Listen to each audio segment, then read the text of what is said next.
Olá, pessoal! Hoje é o nosso terceiro dia do nosso propósito.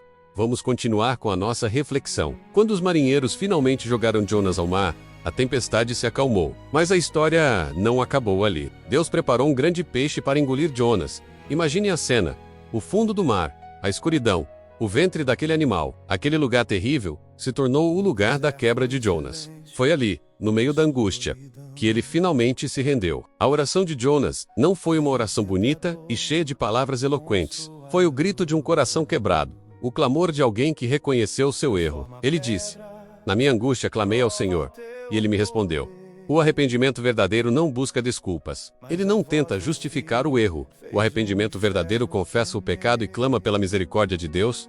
Talvez você se sinta no ventre do peixe hoje, num lugar escuro, sem saída aparente. Saiba que este pode ser o lugar que Deus preparou para você se encontrar com Ele de verdade, para quebrar seu orgulho e experimentar o perdão que restaura. Não resista mais. Clame ao Senhor, e Ele certamente responderá. Não há restauração sem confissão, não há avivamento sem arrependimento, e não há conversão sem quebrantamento.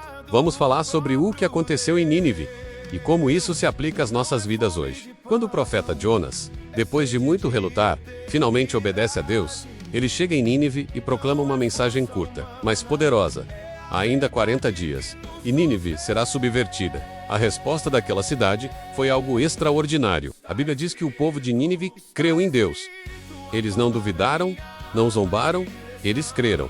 E a crença deles gerou ação. Eles proclamaram um jejum e se vestiram de pano de saco, desde o maior até o menor. Imagine a cena: uma cidade inteira, conhecida por sua maldade, parando tudo para buscar a Deus. O movimento foi tão forte que chegou até o rei. E o que ele fez? Ele não ignorou. Ele desceu do seu trono, tirou suas vestes reais, cobriu-se de pano de saco e se assentou sobre cinzas. Ele se humilhou diante do Senhor. Isso é arrependimento genuíno. Isso é um despertar espiritual coletivo. O rei declarou: "Quem sabe se voltará a Deus, e se arrependerá, e se apartará do furor da sua ira, de sorte que não pereçamos." Havia uma esperança no coração deles, uma fé de que Deus poderia mudar o destino deles.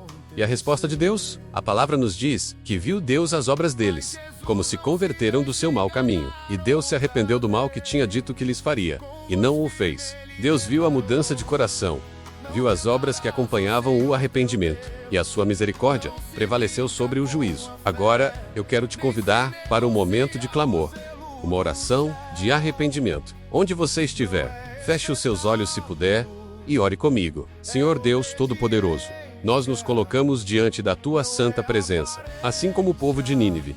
Reconhecemos que temos pecado contra Ti. Reconhecemos que erramos o alvo, que muitas vezes fugimos da Tua vontade, e seguimos os nossos próprios caminhos. Pedimos o Teu perdão, Senhor. Perdoa-nos pelos pecados que cometemos em segredo, aqueles que ninguém viu. Perdoa-nos pelas palavras duras, impensadas, que saíram da nossa boca e não Te agradaram. Perdoa-nos pelas atitudes que entristeceram o Teu Espírito Santo. Pai, hoje, nós não queremos apenas falar palavras, nós queremos rasgar o nosso coração diante de Ti.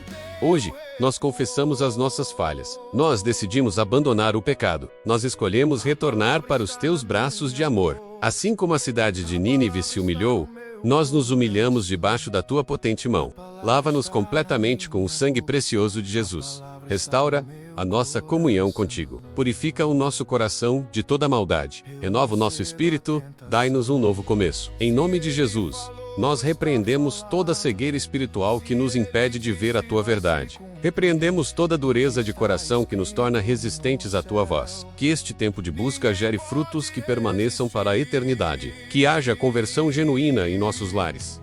Que haja santificação em nossas vidas. E que haja, Senhor, um grande e poderoso despertar espiritual em nossa nação. Nós clamamos e cremos em nome de Jesus. Amém. Que Deus vos abençoe hoje e sempre. Amém. Pois está escrito diante de Deus, somente ao Senhor